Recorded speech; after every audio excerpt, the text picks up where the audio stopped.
네, 이제 책임보험 제 1장 책불 한번 좀 볼게요. 책 먼저. 목차. 책이 어떻게 구성되는지 잘 보시고 얘를 대부분은 한 번만 본단 말이에요. 처음 이렇게 책 처음 공부할 때 본단 말이에요. 두근두근 되는 마음을 가지고. 근데 그러면 안 돼요. 중간중간 내가 어디 하고 있는지를 자꾸 와서 확인을 해야 돼요. 그래야 공부를 잘하는 사람이란 말이에요. 자, 아까 전에 그림 3개에서 제가 계속 순서가 있었어요. 가해자가 피해자한테 법률상에 뭔가 책임을 지며 법적으로 돈으로 줘야 된다라고 했잖아요. 그럼 제일 먼저 뭘 공부하면 될까요? 법률을 공부하면 돼요, 법률. 그 법률은 사람 사이니까 민법이 되게 기본적이에요, 민법. 그 다음에 돈으로 줘야 되잖아요. 그럼 얼마만큼 돈을 주는지, 뭘 위자료를 줘야 되는지, 위자료는 그럼 얼마큼 줘야 되는지, 뭐 산정해야 되는 게 나오지 않겠어요? 그럼 산정에 관련한 내용이 2번째 나와요. 그러면 가해자가 이제 돈 다 줬잖아요. 자, 어떻게 해요? 보험에 가입해 놨다라고 가정한다라고 했잖아요. 3번째는 보험 약관에다 청구하는 거잖아요, 보험회사에다가. 그럼 3번째는 약관에 대한 내용들 나올 거예요. 보험 약관. 그러면 피보험자가 되게 많다라고 했잖아요. 영업하는 사람들, 가스 사업자, 뭐 체육시설업자, 유도선 사업자, 화재 뭐 찜질방업자 이런 사람 되게 많단 말이에요. 관련한 제조물업자, 뭐 이런 제조업자 이런 약관들이 쭈루룩 나올 거예요. 그럼 이제 그 약관들 다 살펴보면 약관에서 어떨 때 보상하고 어떨 때는 돈 안 주는지 막 이런 내용들이 나와요. 예, 그거 다 되면 어떻게 해요? 보험회사에서 최종적으로 다 약관 검토했더니 우리가 돈을 줘야 될 사고예요. 그러면 보험금 마지막으로 어떻게 해주는지는 다 약관에 나와 있어요. 그럼 책의 순서도 다 그거예요. 자, 대신에 이게 이제 책임보험이라는 걸 배우니까 앞에는 총설이에요. 책임보험이 뭔지, 기능이 뭔지 이런 용어 같은 것들 나오는 거예요. 전반적으로. 그리고 뒤에서 지금 설명할 법은 뭐 민법을 배운다 이런 내용들이 쭈르륵 나오는 거란 말이에요. 그래서 1장은 책임보험 총설 기초이론이고요. 그러니까 앞부분은 네, 이렇게 그냥 설명을 일단 들으시면 되는, 이해를 하시면 되는 부분이에요. 그 다음에 파트 2는 제가 지금 얘기한 대로 법률 얘기 나온다라고 했잖아요. 법률. 그 다음에 손해배상금 산정하는 거 나와요. 2번째, 그죠? 그 다음에 그거 다 되면은 보험 약관 본다라고 했었어요. 보험 나와요. 배상책임 보험 파트 3 이렇게 되어 있죠. 자, 그럼 약관을 쭈루룩 보시면 뭐 영업배상책임 보험도 있고요. 무슨 의무배상책임 보험, 네, 의무적으로 가입 이런 것들도 있어요. 그래서 화재, 해상, 뭐 시설 뭐 이런 것들 쭉 있고 가스, 그 다음에 전문직업 해가지고 의사배상 요즘 의료과실 많잖아요. 그런 것들, 요양보호사, 간병 이런 것들 나오고요. 생산물 배상책임, 그 다음에 영어로 뭔가 쓰여진 네, 그런 것도 있어요. 커머셜 이런 거. 그 다음에 일상생활 배상책임투 이런 거 많이 들어보셨죠? 네, 그런 개인이 지게 된 이런 약관을 다 배우시는 거란 말이에요. 자, 이쪽 파트가 사실은 양은 제일 많은데요. 공부하는 그 방법 틀을 알면 이 약관은 내용이 다 똑같아요. 그러니까 그걸 이제 나중에 공부하면은 설명을 드리는 거니까 그런 이제 이 파트를 접근하는 방법의 그 뭐라 해야 되나 센스? 캐치를 잘 하시면 공부를 여러분들은 수월하게 하실 수 있어요. 그러면 빠른 시간 내에 이 책임근제보험이 정복이 돼요. 그러면 자꾸 읽으시면 점수가 많이 받을 수 있어요. 자, 그 다음에 파트 4는 근제보험이에요. 근로자 다친 거 해주는 거라는 거죠. 그럼 그 근로자도 법이 있겠죠. 어떤 법 같은 게 있을 거예요. 근로기준법, 선원이면 선원법, 그 다음에 산재근로자면 산재법 이런 내용들 법에서 어떻게 보호해 줄 건지가 쭈루룩 나오고 그 다음에 사업주가 보험회사에다가 민영보험사에다 보험 가입하는 거예요. 근제보험이겠죠.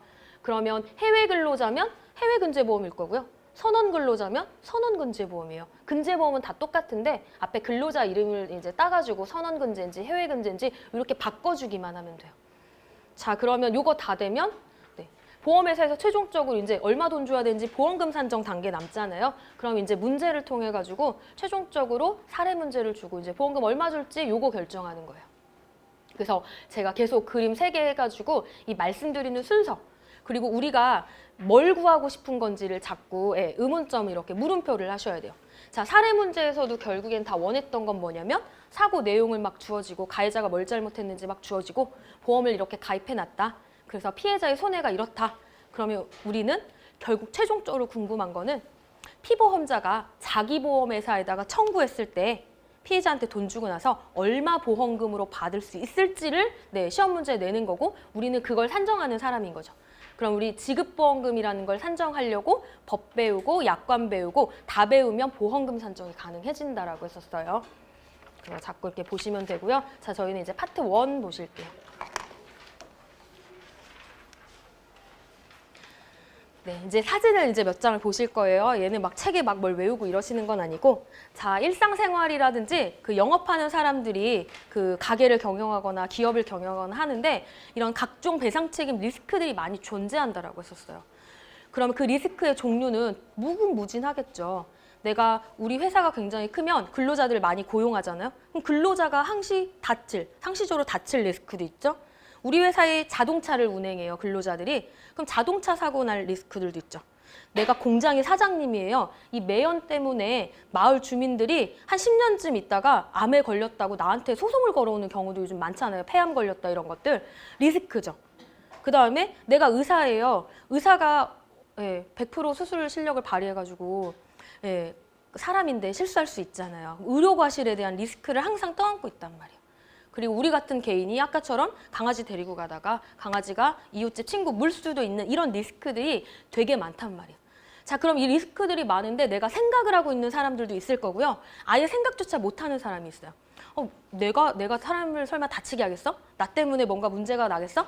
이렇게 아예 생각이 없는 사람들은 어쩔 수 없고요. 생각이 좀 있는 사람들은 어떻게 하냐면 뭔가를 활용해가지고 한단 말이에요. 그게 바로 좋은 보험 제도를 활용하는 거예요. 자, 그러면 보험이라는 게 없으면 그렇게 피해자들이 나한테 막 리스크를 가지고 청구를 해왔을 때 내가 그게 법적으로 잘못한 거면 돈으로 줘야 된다라고 했단 말이에요. 이제 배울 거지만. 그러면 내가 돈을 항상 싸질머지고 막 있을 수는 없잖아요.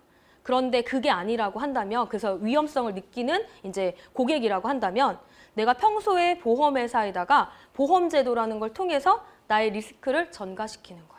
자, 이런 전가 이런 말들은 여러분들 손해사정 이론 시간 1차에서 아마 다 나오는 용어들이에요. 그러면 그런 경우를 대비해서 이미 배상책임 보험이라는 제도가 다 도입이 되어 있단 말이에요. 자, 그러면 보험에 가입하려면 보험료를 내면 되겠죠. 다달이 얼마씩. 자, 그러면 그럴 경우에 사고가 발생했을 때 뭘 받으면 되죠? 보험금을 받으면 돼요.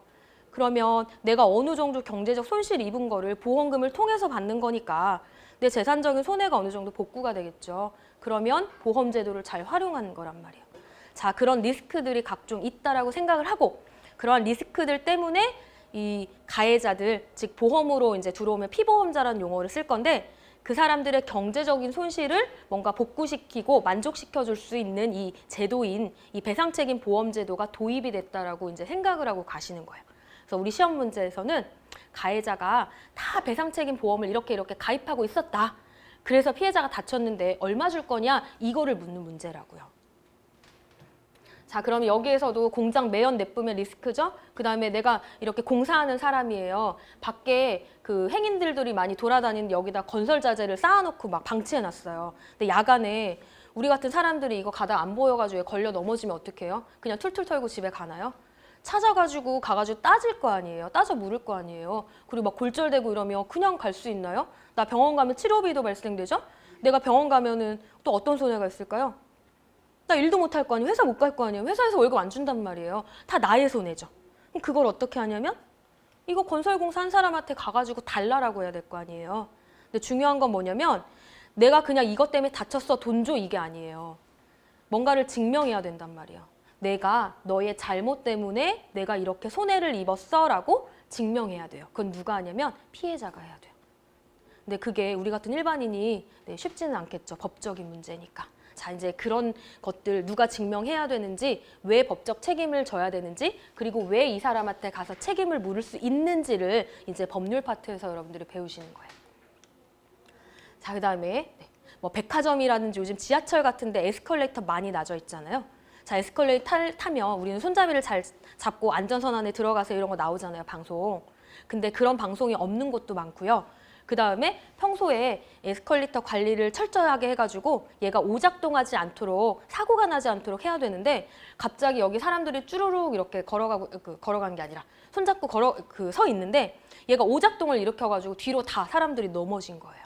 가끔 우리 지하철 사고에서 이런 사고 많이 난단 말이에요. 자, 우리도 뒤로 넘어가지고 척추가 막 깨져요. 가만히 있나요? 지하철 공사에 가가지고 따져 물어야 되잖아요. 그때 따져 물을 수 있는 이 근거가 법적 근거여야 된단 말이에요. 민법에 있어요. 그거 배우시는 거고요. 그 다음에 어떤 이제 내가 마트를 가려고 이제 지하로 내려가는데 이 계단에 물기가 있다든지 아니면 그날 눈이 와가지고 여기가 얼어 있는 거예요. 그러면 마트 사업주라면, 마트 사장이라면 여러분들은 어떻게 하시겠어요? 막 계단에, 우리 계단 마트에 물기가 있고 그게 막 결빙이 되어 있어요. 여러분들이라면 그냥 놔두나요? 치워야 되겠죠. 왜 치워요, 근데?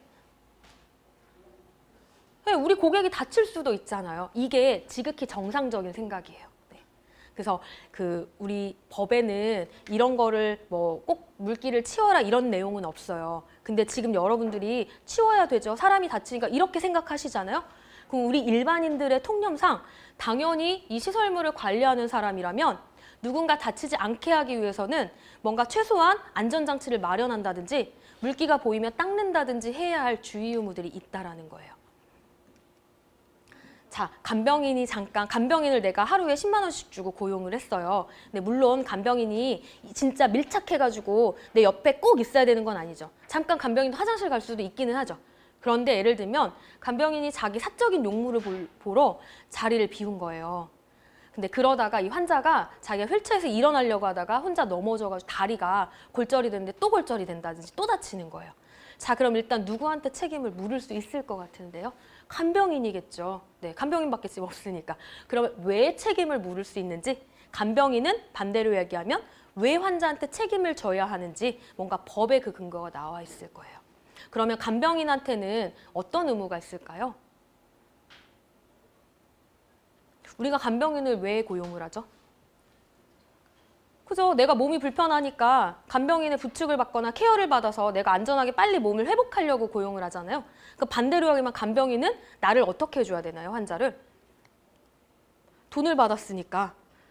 네, 자기의 최선을 다해가지고 자기가 간병인으로서 의무를 다해줘야 되잖아요. 환자도 잘 부축해주고 화장실도 데려다주고. 근데 그거를 하지 않고 있다가 환자가 다치면 간병인한테 뭔가 잘못이 있을 것 같잖아요. 근데 그 잘못이 그냥 얘기하면 안 된다고. 법적으로 왜 그런지를 이제 이 환자가 증명해 줘야 되는 거예요. 법률에 나와 있어요. 자, 그다음에 내가 핸드폰을 보고 요즘에 빨간불인데 저도 이제 운전을 하고 서 있는데요. 빨간불인데 그냥 지나가는 거예요. 그래서 제가 빵 거리려다가 혹시라도 놀래가지고 뒤로 이렇게 넘어질까 봐서 그냥 기다렸어요. 안 봐요. 인도로 올라설 때까지 이러고 있어요. 스마트폰 보고 진짜 많아요. 자, 물론 그렇게 되면 얘의 과실이 있겠죠. 그러고 있다가 막 앞에 오는 사람이랑 부딪혀가지고 앞 사람이 넘어진다든지 하면 일단 얘한테도 책임이 있을 거 아니에요.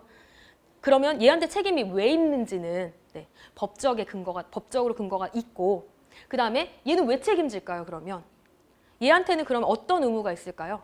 뭐 법에 나와 있는 건 없을 거예요.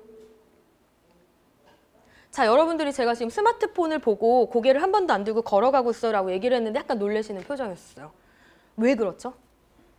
아니, 이게 정상적인 사람이면 횡단보도를 건너가는데 그냥 건너가도 위험한데 땅만 보고 이렇게 걸어가는데 얼마나 위험하겠어요. 정상적이지 않은 것 같잖아요.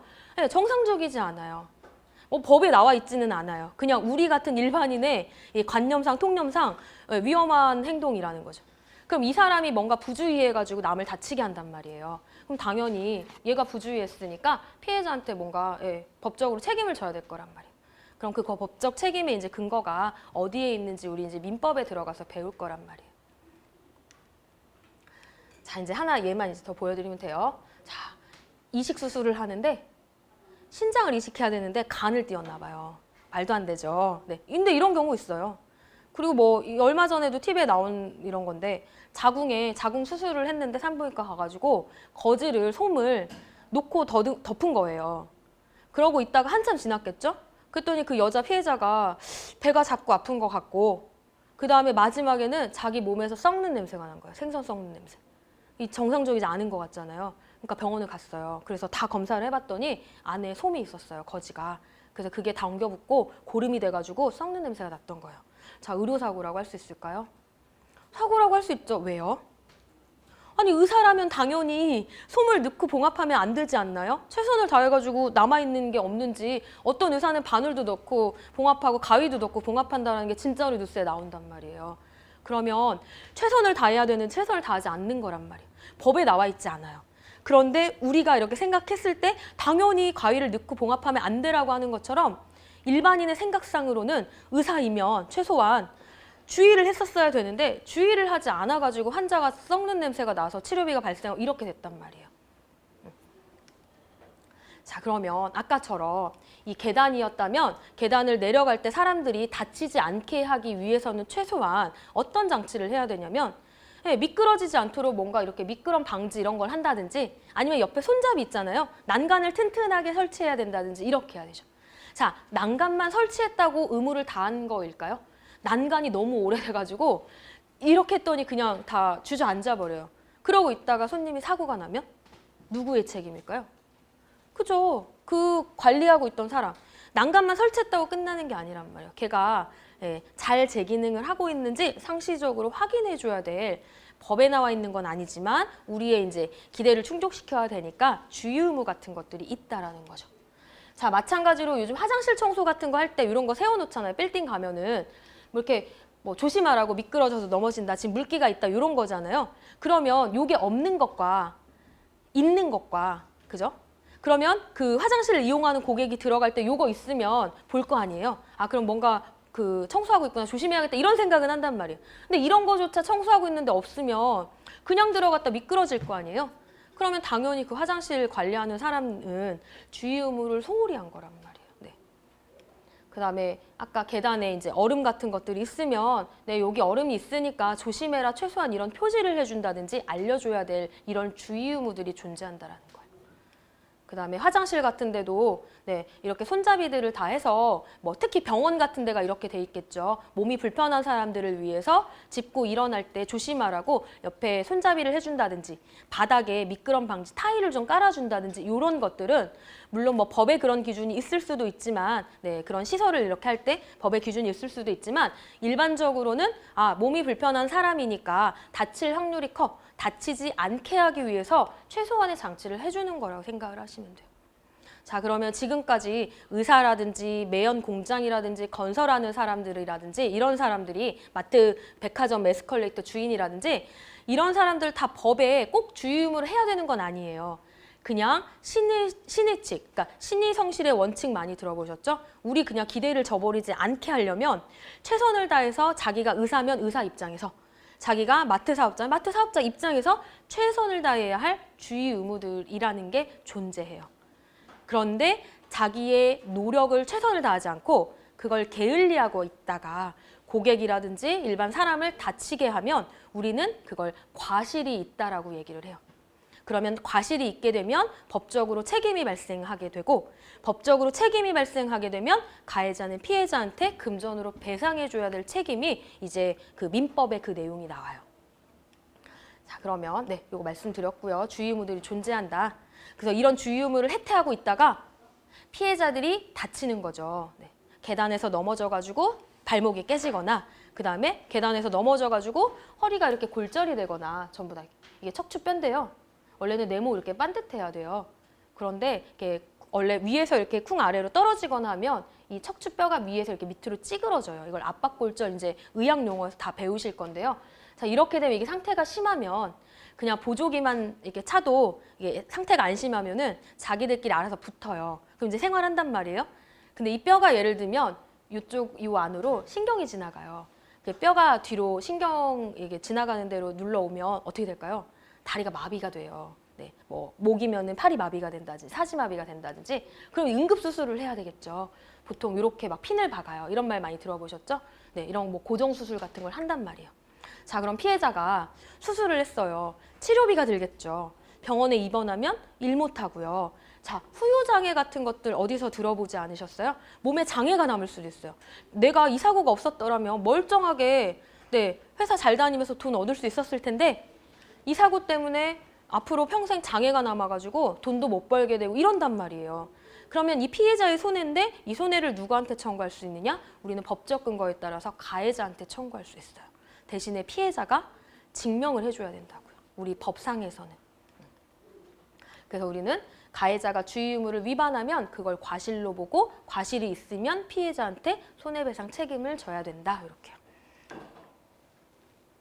자, 그래서 우리 이제 배울 배상 책임이란 건 뭐냐면 네, 가해자가 피해자한테 어떤 위법한 행위여야 돼요. 그냥 때렸다고 무조건 법적 책임을 지진 않아요. 그 행위가 뭐 위법하고 법적으로 책임을 져야 되는지 안 져야 되는지를 하나씩 다 따져봐야 된단 말이에요. 그래서 그런 위법한 행위에 의해서 다른 사람에게 끼친 손해를 다시 복귀시켜줘야 될 책임을 바로 배상 책임이라고 얘기를 해요. 손해가 없었던 것과 동일하게 그 상태로 원상복귀시켜주는 걸 배상 책임이라고 얘기를 해요. 자, 이 내용이 우리 법에는 어디에 들어가 있냐면 민법 750조에 이 내용이 나와 있어요. 자, 제가 아까 과실이 있으면 손해배상 책임 져야 된다라고 말씀드렸잖아요. 750조를 봤더니 가해자한테 고의라든지 과실이 있으면 과실로 인해서 다른 사람을 다치게 하면 그 손해를 배상할 책임이 있다라고 되어 있기 때문에 법적으로 책임지는 거예요. 그러면 금전으로 돈을 줘야 돼요. 그래서 이제 앞으로 나올 내용들은 이 750조만 있으면 너무 공부가 간단하고요. 뭐 750조 말고도 다른 유형들이 다 있어요. 각각 하나씩 이제 내용을 좀 배우실 거고요. 그 다음에 이런 배상 책임에 대한 이런 이제 리스크들이 존재를 하니까 아까 손실이 증대될 이제 위험에 처하죠. 죄송해요.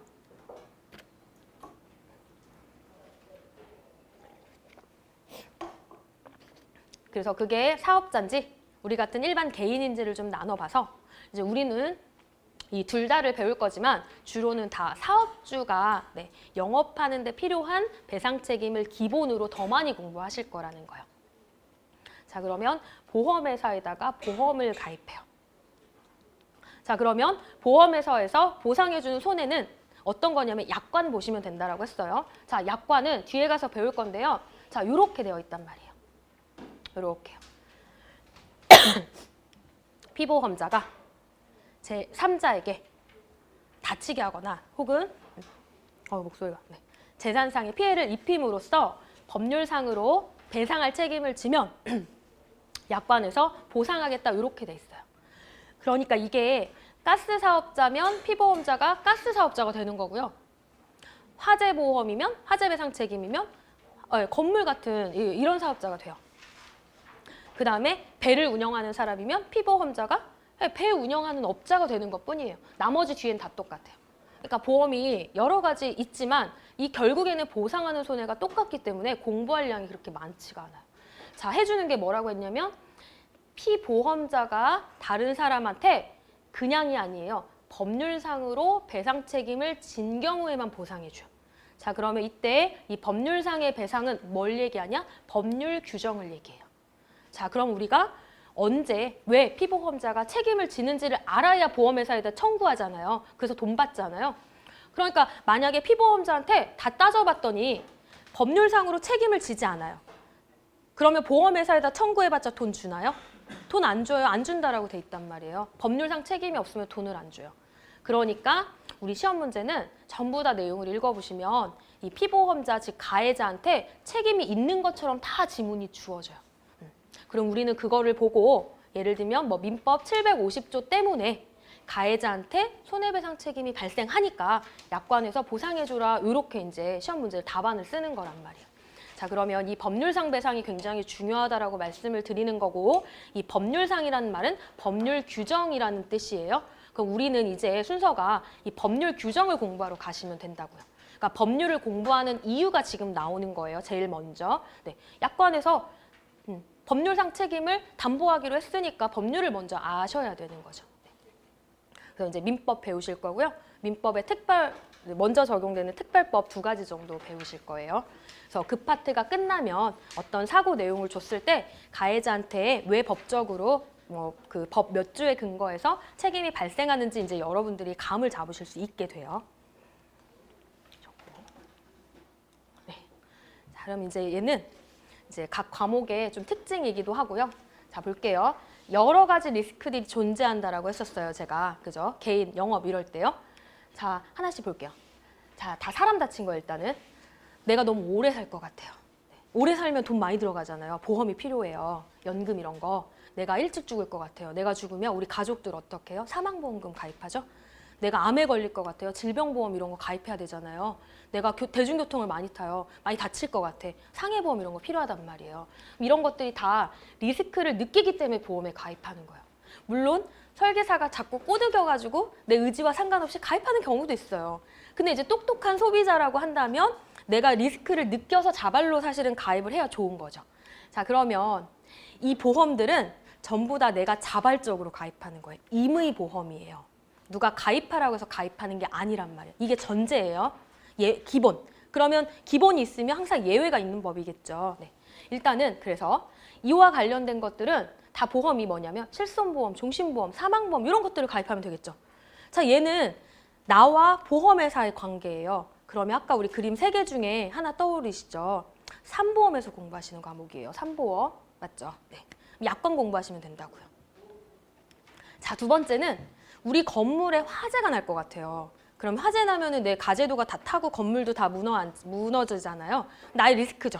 그럼 화재보험을 가입한다든지 그 물건보험 같은 걸 가입한단 말이에요. 리스크를 느끼기 때문에. 근데 얘는 재물이에요, 재물. 우리 재물 손상하는 거 아니잖아요. 그러니까 얘는 뺄게요. 그 다음에 나머지는 배상이에요. 그러니까 나를 위한 게 아니죠. 그러니까 내가 다쳐가지고 내가 돈 받는 게 아니에요. 내가 다친 게 아니란 말이에요. 내가 과실로 남을 다치게 했을 때 내가 피해자한테 돈을 줘야 되니까 그때 이제 나를 위해서 보험회사에서 보상받는 거란 말이에요. 자, 자동차랑 나머지는 이제 다 우리의 영역이라고 써요. 자동차를 제외한. 그러면 자동차 보험 같은 경우에도 사실은 임의보험이라고요. 네, 내가 필요에 의해서 가입하는 건데 워낙 자동차가 많고 보험이 없으면 피해자들이 가해자한테 가서 돈 달라고 하는데 가해자가 만약에 돈이 없다라고 해봐요. 그러면 진짜 그 선의 피해자들이 많이 발생을 하잖아요. 그러니까 나라에서 혼란스러운 거예요. 그러면 그때는 피해자를 보호하는 차원에서 의무적으로 보험 가입해라라고 특별법을 만드는 거란 말이에요. 그러니까 우리 잘 알고 계시는 것처럼 일단 사람 다친 거에 한해서는 대인배상원이라는 무조건 가입해야 되는 보험이잖아요. 한도가 정해져 있죠. 무한은 아니에요. 1억 5천 이런 식으로 한도가 정해져 있어요. 자, 얘는 의무죠. 그 다음에 얘는 한도가 있다라고 말씀드렸어요. 피해자가 다쳤는데 소득이 너무 많아. 한 10억 손해가 난 거예요. 자, 근데 얘는 사망해봤자 1억 5천밖에 안 줘요. 자, 그럼 8억 5천은 누가 줘야 돼요? 가해자 운전자가 줘야 돼요. 리스크죠. 걔를 위해서 또 보험이 있겠죠? 그게 바로 대인원을 초과하는 대인배상 2라는 거예요. 네, 자발적으로 가입하는 거예요. 근데 보통은 이제는 인식이 너무 많이 좋아져가지고 오랫동안 계도를 하고 홍보를 하니까 대인배상 2는 사실 의무가 아니지만 자동차 운전하면 다 가입하는 것처럼 되어 있잖아요. 네, 요거예요. 자, 기본은 어쨌든 임의보험이다. 그럼 얘는 자동차 보험 과목이 되시는 거예요. 다 리스크가 지금 있는데 보험이 다 있는 거죠. 자, 나머지 다 우리의 영역이에요. 보시면 아까 일상생활 개인이 지는 거는 나중에 우리 일배책특약 사람 다친 거 여기서 해주는 거고요. 그 다음에 나머지 다 영업배상이에요. 화재, 가스업자, 체육시설업자, 유도선 사업자 이런 것들 영업배상 책임이고요. 다 사람 다친 것들 배울 거란 말이에요. 대물은 안 배워요. 네, 그러면 이거는 책임근제 영역이에요. 전부 다 공통점은 이 사람들이 리스크를 느껴가지고 보험에다 지금 가입하는 거고 우리가 손해사정사니까 보험과 밀접한 영향이 있잖아요. 그래서 관련 과목을 각각 배우시는 거고 신체니까 의학을 배우시는 것뿐인 거죠. 자, 이건 아까 했던 거고요. 네, 그래서 이제 우리가 앞으로 배우려고 하는 게 요 그림 안에 다 들어가 있단 말이에요. 어떤 사고 경위를 주고 누가 그 사고에서 손해배상 책임을 져야 되는지, 그러니까 누가 가해자냐. 그리고 가해자를 찾았으면 왜 책임을 지는지 법적 근거를 대라 요거예요. 자, 그럼 뭐 공부하시면 되냐면 법 공부하시면 돼요. 민법 공부한다라고 말씀드렸어요. 자, 그 다음에 가해자가 법적 책임을 지면 피해자한테 배상해줘야 된다고 했어요. 돈. 그럼 산정하는 거 배우시면 되잖아요. 마지막으로 돈 줬으면 피보험자가 자기 보험회사에다가 보험금 청구해서 받는 돈이 지급보험금이에요. 자, 이 4가지 과정을 이제 시험 문제는 뭐 물론 다 나오지만 결국에는 우리는 시험 문제는 이 지급보험금 최종적으로 이 4번 단계가 얼마이냐를 묻는 문제란 말이에요. 그래서 우리는 계속 말씀드리지만 이 지급보험금을 구하려면 1, 2, 3 이 과정을 거쳐야지만 구해져요. 그러니까 하나씩 살펴보고 와야 된다고. 그래서 책의 순서가 법 배우고 산정 배우고 보험 약관 배우고 보험금까지 이런 순서로 되어 있다라고 말씀드렸어요. 자, 얘를 잘 머릿속에 계속 기억을 하고 쭉 공부를 하셔야 돼요. 중간 잊어버리시면 안 된단 말이에요. 네, 되셨어요. 자, 그러면 앞에는 네, 이제 3페이지에서 제가 이렇게 복습자료 다 내용 넣어드렸잖아요. 여러분들 이제 공부하실 때 이게 왔다 갔다 이렇게 참고하시면 되고, 앞에는 진짜 그냥 일반적인 내용이에요. 지금 배상책임 리스크 느끼니까 보험 필요하다, 보험 도입됐다, 이런 식으로 지금 그 내용이니까 여러분들 집에 가서 읽어보시면 되고요. 자, 그러면 이 배상책임보험의 기능이 뭐냐? 좋은 기능도 당연히 있을 거고요. 뭐 단점인 기능도 있을 건데, 우리 일단은 좋은 기능을 얘기를 하자면 결국에는 피보험자를 위한 거라고 보시면 돼요. 네, 내가 리스크를 느껴가지고 내 재산상 손실이 일어날 거니까 그에 대비해가지고 내 재산을 다시 복구하려고 가입하는 나를 위한 거예요. 피보험자의 자위수단이 돼요. 그 다음에 이제 두 번째는 점점 더 최근에 와서 강조되는 기능인데, 기본은 피보험자 스스로를 위하는 기능이지만 피해자를 구제하거나 보호하려고 하는 기능들도 있어요. 전부 다 손해사정 이론이라든지 이런 데 다 나오는 내용이에요. 막 특별히 외우실 이런 거는 아니에요. 자, 가해자가 피해자한테 손해를 배상할 책임을 졌는데 돈으로 물어줘야 되는데 돈이 없거나 이러면 피해자가 구제를 못 받는다라고 했었어요. 자, 그럴 때 보험이라는 게 있으면 얼마나 좋겠어요? 그래서 우리 법에서는 이 피해자들을 보호하려고 직접 가해자를 통해서 돈을 받지 않아도 되게끔 하려고 우리 상법에는 보험회사에서 피해자가 직접 돈을 청구해갖고 이렇게 갈 수 있는 직접 청구권이라는 제도를 두고 있어요. 피해자 보호 제도이고요. 뒤에 이제 나올 거예요. 그 다음에 또 왜 피해자 보호 기능이 있는지를 이제 살펴보니까, 원래 보험은 의무보험이에요. 자발적 가입. 그런데 이 특별법들을 자꾸 만들어가지고 그 내용을 보니까 사업하는 영업자, 너는 이 피해자들을 위해서 배상할 책임의 보험에 의무적으로 가입해라라고 자꾸 특별법을 만드는 거예요. 그리고 그 한도를 정해주는데 과거에 8천이었다면 현재는 1억 5천 이렇게 막 이런 식으로 계속 상향이 된단 말이에요. 더 피해자를 보호하려고 빠르게 구제하려고 하는 거예요. 이제 가장 크게는 이런 두 가지 기능이 있어요. 옛날에 저희 시험 볼 때는 1차인 손해사정 이론이 2차 과목에 있었어요. 그래서 예를 들면 책임보험에 대해서 쓰세요. 20점. 이렇게 나와요. 예를 들면. 그러면 20점이면요. 비포 2장 써야 돼요. 약간 두 쪽. 이제 뒷면은 없고, 그러니까 앞쪽 하나, 두 쪽. 그러면은 책임보험 온갖 것들 지금까지 제가 말로 설명한 거 있죠. 다 쓰는 거예요. 자세하게. 20점이니까. 그럼 책임보험의 기능 써야죠. 법에 이렇게 돼 있다. 약관에 이렇게 돼 있다. 지금 좋은 기능이 있었다. 단점도 있다. 그 다음에 피해자를 보호하려고 직접 청구권이라는 것도 만들었다. 막 이런 내용을 온갖 거 다 써야 된단 말이에요. 근데 1차시잖아요. 1차에 있잖아요. 안 해도 돼요. 그리고 2차에 요거 나오냐? 거의 나올 일은 사실은 별로 없어요. 왜냐하면 2차는 다 강론이란 말이에요. 진짜 실무적인 내용. 그러니까 다 산정하는 게 우선이지, 요 정말 이론적인 거 있잖아요. 얘는 당연히 알아야 될 내용인 거지, 얘를 막 20점짜리 이렇게 낼 일은 별로 없단 말이에요. 그냥 이제 이렇게 들으시면 되고. 자, 그래서 요 그림을 꼭 이해를 해주셔야 돼요. 요 그림. 자, 피해자랑요, 보험회사는 상관이 있을까요? 없어요. 모르는 사람이에요. 모르는 사람. 모르는 사람. 자, 보험회사를 아는 사람은 누구예요? 피보험자예요. 피보험자. 가해자는 자기 보험회사잖아요. 그러니까 밀접한 관계가 있다고 생각을 하시면 돼요. 그리고 가해자는, 피해자는 이제 사고를 발생시키면 알겠죠. 그러니까 얘들끼리는 뭔가 문제가 될 수 있고요. 그 다음에 피보험자랑 보험회사들끼리는 문제가 될 수 있어요. 그런데 보험회사랑 피해자는 아무 관계가 없어요. 근데 제가 여기에다 상법 724조라고 해놨단 말이에요. 얘 상법은 뭐냐면, 자, 지금 제가 이제 법을 두 가지를 얘기 드렸어요. 하나는 민법을 말씀드렸고 하나는 상법을 말씀드렸어요. 자, 민법은 회사랑 상관없는 게 민법이에요. 그러니까 사람이랑 사람. 자, 그러면 이 가해자랑 피해자는 사람이죠. 여기에 상법이라는 말이 나오면 안 돼요, 안 돼요. 얘는 다 민법이에요, 민법. 혹은 뭐 특별법. 자, 상법은 상행위에 관련한 법률이에요. 상행위요. 영업하는 거, 회사 얘기하는 거예요. 자, 그럼 여기서 회사는 보험회사겠죠. 그럼 보험회사랑 이 피보험자나 계약자 요 관계는 보험 계약이잖아요. 보험회사에다가. 그럼 이 보험회사는 어떤 그 약관이라든지 이런 걸 만들 때 상법이라는 애를 무시 못한단 말이에요. 그러니까 상법에 대한 내용은 전부 다 이 약관 같은 거 얘기할 때 나오는 용어예요. 그러니까 여기에 와서 상법이라는 말이 나오면 안 된다라는 거예요. 자, 그러면 얘랑 보험자랑 피해자는 아무 관련이 없지만 이 상법에 이 계약 관련해서 이렇게 딱 보면 직접 청구권이 있다라고 규정을 하고 있어요. 724조에 이 보험 계약법을 우리는 상법이라고 부르잖아요. 그러니까 상법의 제4편을 보험편이라고 부르고요. 우리는 그거를 보험계약법이라는 1차 과목을 똑같은 말이에요. 거기에 가시면 이 내용 나와요. 그래서 이 직접 청구권은 이 피해자 들어가는 책임보험에만 있는 특수한 제도라고 보시면 돼요. 자, 그러면 자동차 보험에 직접 청구권 있을까요? 있죠. 왜요? 책임보험이에요. 대인배상 책임보험이란 말이에요. 그러면 거기 직접 청구권이나 여기 약관에 있는 직접 청구권이나 내용이 똑같다라는 거예요. 책임보험. 제3보험에는 있을까요? 없어요, 없어요. 걔는 피해자가 없잖아요. 이 둘 간의 관계라 직접 청구권 없어요.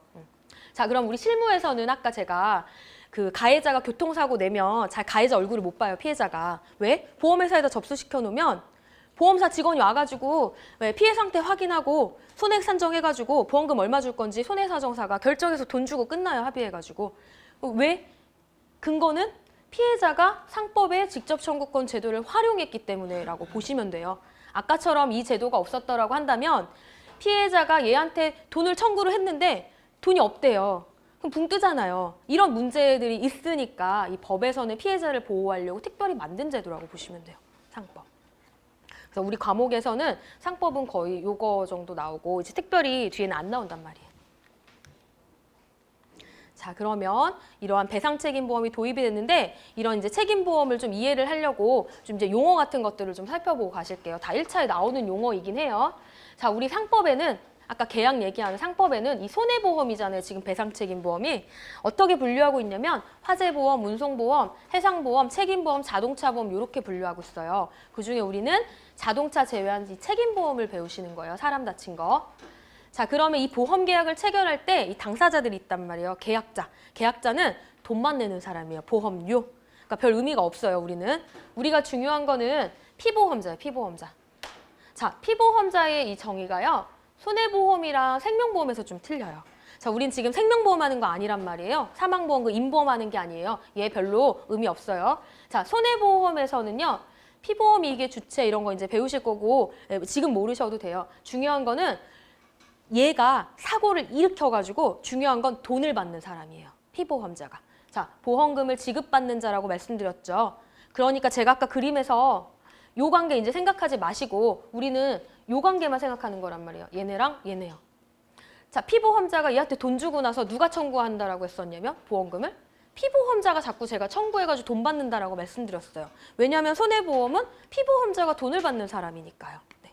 근데 이제 임보험에서는 돈을 받는 사람이 좀 틀려진단 말이에요. 그러니까 헷갈리시니까 얘는 그냥 생각하지 마시고 아, 우리 이제부터 배상책임보험에서 피보험자는 사고를 일으키는 사람이고 자기 보험회사에서 청구해서 돈 받아가는 사람이야 라고 이렇게 생각하시는 거예요.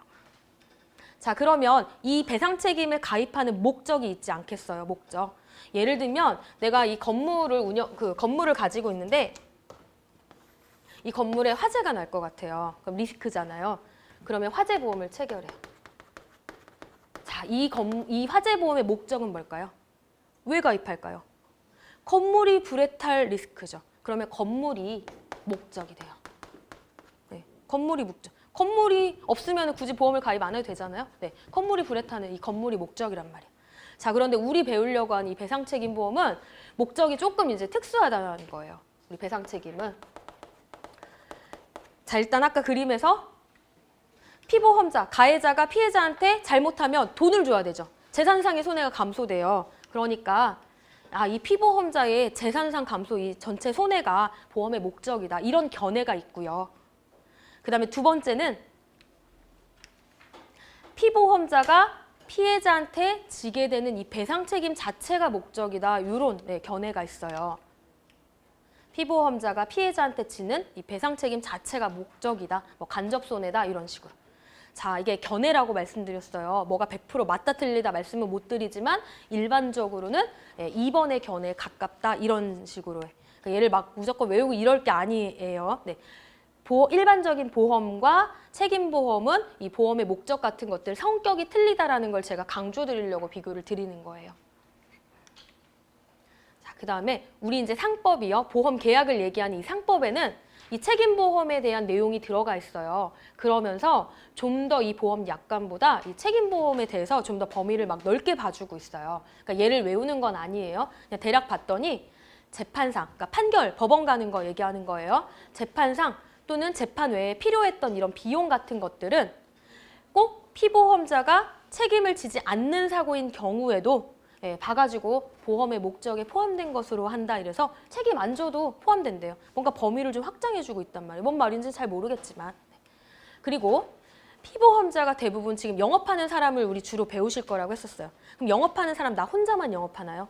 나랑 동업인도 있을 수도 있고요. 나를 대신하는 감독자도 있을 수도 있고 여러 사람들이 이렇게 이해관계가 이렇게 결합돼 있단 말이에요. 그럼 그 사람들이 지게 되는 피해자한테 이렇게 지게 되는 이런 배상 책임도 보험의 목적에 포함된다. 꼭 피보험자 한 명만 이런 건 아니다라고 해서 이 보험의 목적을 좀 더 넓게 봐주고 있어요. 상법에서는. 근데 중요한 건 일단 우리는 약관에 어떻게 되어 있는지 보시면 돼요. 그리고 여러분들이 공부하시는 실손보험 같은 것들, 그 산보험 같은 것들은 약관 그리고 상법에 엄청나게 구속을 받아요. 상법에 위배되면 안 돼요. 약관 자체가. 왜냐하면 피해자가 아니죠. 그 피보험자의 그 실제 생활과 굉장히 밀접한 관련이 있어가지고 그래서 약관이 상법에 위배되냐 안 되냐 이런 것들 따진단 말이에요. 나중에 실무에서. 그런데 우리가 지금 공부하고 있는 배상 책임이라든지 이런 뒤에 나올 이제 근로자보험 같은 경우들은 그 일반인하고 생활상이랑은 약간 관련이 없다라고 보는 거예요. 다 기업하는 사람, 그러니까 보험회사도 큰 기업이죠. 이 보험을 가입하는 사람들도 큰 기업이라고 생각하면 돼요. 그럼 대등하잖아요. 그럼 굳이 이 영업하는 사람들을 막 봐주고 이러진 않아도 된단 말이에요. 근데 그 실비 우리 같이 개인 가입하는 사람들은 보험회사는 이만한데 우리는 요만해요. 불리하잖아요. 그러니까 상법에 위반되거나 약관의 내용이 불분명하게 되어 있어서 피해자들이 불리하잖아요.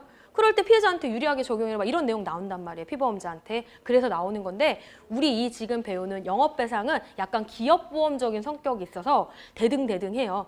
그러니까 굳이 막 이게 상법에 엄청 위배됐냐 안 해 이걸 따지진 않아요. 그냥 약관대로 하시면 돼요. 네. 자, 그러면 이 배상책임 보험에서 이제 어떤 사고가 이벤트가 발생을 해야지만 보험회사에서 돈을 주는 거잖아요. 그때 그럼 그 보험 사고를 뭘로 볼 건지가 이제 좀 문제가 돼요. 일반적인 화재보험이라면 화재가 발생하면 돈을 주는 거죠. 근데 우리 보험 같은 경우에는 꼭 그렇지만은 않다라는 거예요. 그러니까 어떤 이제 특징이 있는지를 좀 보면 자, 먼저 건물에 화재가 발생하면은 사고가 발생한 걸로 보니까 돈을 줘요. 근데 우리 이제 배상책임보험은 이 단계가 굉장히 많아요.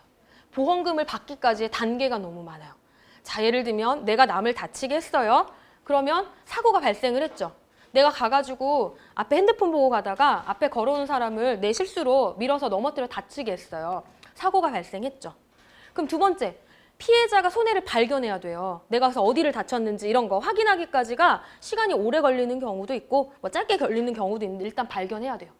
그럼 피해자가 어떻게 해요? 나한테 청구하겠죠, 배상 청구. 그러면 내가 그냥 돈을 주나요, 달라는 대로? 저도 따져봐야 될 거 아니에요, 맞는지 틀린지. 그럼 뭔가 부담액을 확정시켜줘야 돼요. 그럼 어떻게 해요? 그 다음에는 그 돈을 내가 피해자한테 줘야 돼요. 지급해야 돼요. 그러면 어떻게 해요? 내가 지급을 했어요. 피보험자인 나는 내 보험회사에서 청구해야 돼요. 그럼 보험회사에 또 그냥 돈을 주나요? 네, 우리가 진짜 보상해야 되냐? 아니면 우리가 보상하지 않는 면책사항 같은 것들에 걸리면 돈 안 준단 말이에요. 그런 것까지 다 확인하고 주려면 이 과정이 너무 많아요. 그러니까 이 말인즉슨 이 과정, 손해사고가 진짜 발생한 날짜를 사고로 봐야 되나? 아니면 피해자가 나한테 청구한 거를 사고로 봐야 되냐? 실질적으로 보험회사가 나한테 돈 준 걸 사고로 봐야 되냐? 이제 의문점이 생길 수 있단 말이야. 그럼 뭔가 학설이라든지 뭐 의견이 있겠죠. 그런 것들을 한번 이제 보자는 거예요. 자, 크게는 이렇게 세 가지예요. 손해사고설, 손해가 발생한 시점이 사고가 발생을 했다. 그러니까 돈 주면 된다. 이거요. 그 다음에 청구사고설. 피해자가 나한테 뭐 혹은 보험회사에다가 배상 청구를 한 시점을 사고로 보겠다. 청구사고설. 그 다음에 책임확정설. 가해자인 나의 책임이 법원에 뭔가 확정 판결을 받아가지고 배상금이 확정된 때를 사고로 보겠다. 책임확정설. 뭐 이런 것들도 있어요. 자, 근데 일반적으로는요. 사고가 발생한, 손해가 발생한 제3자가 손해를 입은 사고가 그 발생한 시점을 보는 이 손해사고설이 일반적인 통설이래요. 통설. 그래서 그냥 이런 것들이 있다. 그러면서 그냥 손해사고설이 통설인 것 같다. 이런 식으로 정리만 해놓으시면 돼요. 엄청 자세하게 외우고 이러지 않아도 돼요. 자, 그러면 그 많은 과정 중에 이제 시점 구체적으로 좀 더 이제 구체적으로 살펴보는 거예요. 크게는 또 요 두 가지의 설이 있대요. 그러니까 뭐가 100% 맞다 틀리다는 없어요. 자, 위험설이라는 건 피해자에게 손해를 입힐 수 있는 위험한 상태에 최초로 노출하게 된 시점이 바로 손해사고가 발생한 시점으로 본다라는 설이 있고요. 두 번째는 이 사고가 노출이 돼가지고 손해가 이제 노출이 돼가지고 현실적으로 진짜 피해자가 최종적으로 손해가 나타나게 된 이 시점을 보는 이 과정설이 있어요. 근데 과정설이 통설인 것 같아요. 뭐 예를 들자면 내가 약을 먹는데 약을 한 번만 먹지 않잖아요. 좀 질병 있는 사람들 이때도 먹고 계속 먹잖아요. 그러면 나중에 이제 한참 뒤에 가가지고 뭐 부작용이라든지 몸에 이상 반응이 나타난단 말이에요. 그럼 뭔가 사고가 있는 것 같아요. 약부작용 사고가. 근데 이때 먹은 사고 약 때문에 그런 건지, 두 번째 먹은 약 때문에 그런 건지, 세 번째 최근에 먹은 약 때문에 그런지 알 수 없단 말이에요. 그러면 죄로 따지면 어쨌든 뭔가 이 중에서 최초로 위험한 상태에 노출된 뭐 거의 첫 번째거나 이런 게 사고다 이렇게 보는 설도 있고, 아니다 그런 거 상관없이 마지막에 어쨌든 간에 이 지금 원인이 동일하잖아요. 약 먹은 건 동일하잖아요. 최종적으로 이 부작용이 나타난 그 시점을 사고의 시점으로 보겠다. 뭐 과정설 이런 것들이 있단 말이에요. 그렇죠? 근데 얘는 이제 예외적인 경우고, 뭐 이런 경우도 있겠죠. 배상책임 사고 나면 고객이 계단에서 미끄러져서 골절이 됐어요. 병원만 가면 뼈 부러진 거 바로 확인되죠. 이렇게 바로 확인되는 게 있지만 지금처럼 약부작용 같은 경우에는 한참 뒤에 발견되는 경우들도 많단 말이에요. 그래서 배상책임보험이 꼭 얘만, 이게 일반적이지만 예외적인 경우가 되게 많단 말이에요. 그리고 아까처럼 거지 같은 것들도 자궁에 넣는데 바로 발견 안 됐잖아요. 한참 뒤에 발견되는 경우가 되게 많단 말이에요. 배상책임보험에서 그래서 좀 특이하게 바라봐야 될 부분이 그런 부분을 좀 나중에 바라봐야 되니까 그런 것들을 뭔가 또 해결하려고 하는 보험 뭐 어떤 기술 같은 것들이 이제 나온단 말이에요. 그 다음에 사고의 수를 볼게요. 자, 약을 계속 먹었어요. 그럼 한 번 먹고 사고, 한 번 먹고 사고, 세 번째 먹은 것도 사고, 각각을 다 사고로 볼 것인지, 그러면 결과설. 그 다음에 그거 상관없어. 원인만 같으면 여러 번의 사고가 아니라 한 번의 사고로 볼 것인지 원인설. 또 이런 설이 있대요. 자, 제가 이렇게 까맣게 칠해놓은 게 통설이라고 보시면 돼요. 그럼 우리는 요거 원인만 같으면 첫 번째, 두 번째 이거 상관없이 얘네를 다 통틀어가지고 그냥 사고가 한 번 발생한 걸로 본다. 이렇게 보는 거예요. 그럼 이제 보험 진짜로 약관에는 어떻게 들어가 있냐? 앞에는 이제 다 이론을 본 거고요. 이제 우리가 공부하려고 하는 약관을 봤더니 이제 뒤에 가서 이제 배우실 거 앞에 먼저 빨리 땡겨 본 거예요. 하나의 원인 또는 사실상 같은 종류의 위험이 뭐 서서히 계속적, 반복적, 누적적으로 노출되어서 그 결과 발생한 사고. 그래서 피보험자, 피해자 수, 손해배상 청구 수에 상관없이 1회의 사고로 본대요. 즉, 요거 얘기하는 거예요. 과정설과 원인설 요거 얘기하는 거예요. 그래서 통설이란 말이에요. 우리는 앞에 이론적인 거는 크게 중요하진 않고요. 나중에 이제 뒤에 약관 가면 이제 이런 내용들은 약관의 개념이니까 여러분들 좀 외우셔야 약수를 하실 수 있어요. 지금은 안 외우셔도 돼요.